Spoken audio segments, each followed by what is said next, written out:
Kush e financoi kuvendin e rithemelimit të Partisë Demokratike në 11 dhjetor 2021? Kjo është çështja që SPAK po heton në kuadër të një hetimi të thelluar pasuror te ish kryeministri Sali Berisha dhe familjarëve të tij. Hetimet po drejtohen nga prokurori Arben Kraja, ndërsa një ditë më parë në pyetje u mor deputeti Belind Kolliçi. Ndërkohë, sot në SPAK është paraqitur Indrit Hoxha, sekretar për diasporën, dhe një nga emrat që 5 vite më parë u shfaq në krah të Sali Berishës, teksa ky i fundit nisi një operacion për t'i marrë drejtimin e partisë Lulzim Bashës, pasi ky i fundit pranoi kërkesën e amerikanëve për të përjashtuar ish kryeministrin nga grupi parlamentar pas shpalljes non grata. Hoxha, ashtu si Kolliçi, pyetet me cilësinë e personit që mund të ketë dieni lidhur me shpenzimet dhe kush i ka mbuluar ato, ndërsa në radhë për të pyetur janë edhe Flamur Noka dhe Albana Vokshi, por lista vijon me emra të tjerë funksionarësh demokrat që në dhjetor 2021 u shfaqën si organizator ose që ishin pjesë e komisionit të rithemelimit. Kuvendi i jashtëzakonshëm,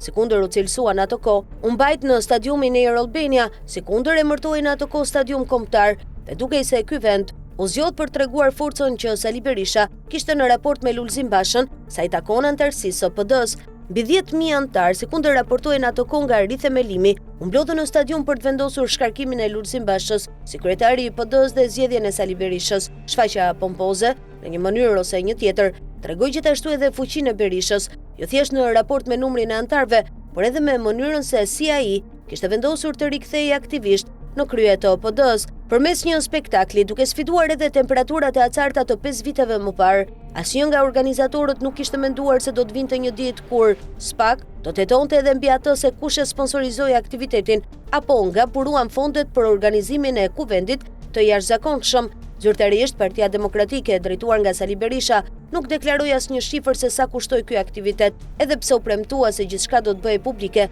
ndërsa akuzoi Lulzim Basha se nuk kishte treguar transparencë për mënyrën se si kishte administruar fondet që PD merrte nga buxheti i shtetit. Në atë kohë pati akuza të ndërsjellta dhe, si për ironi, një pjesë e atyre që dikur akuzonin njëri tjetrin pikërisht për fondet apo falsifikime vulash e firmash, sot janë në një grupim, në një parti, duke ndarë postet.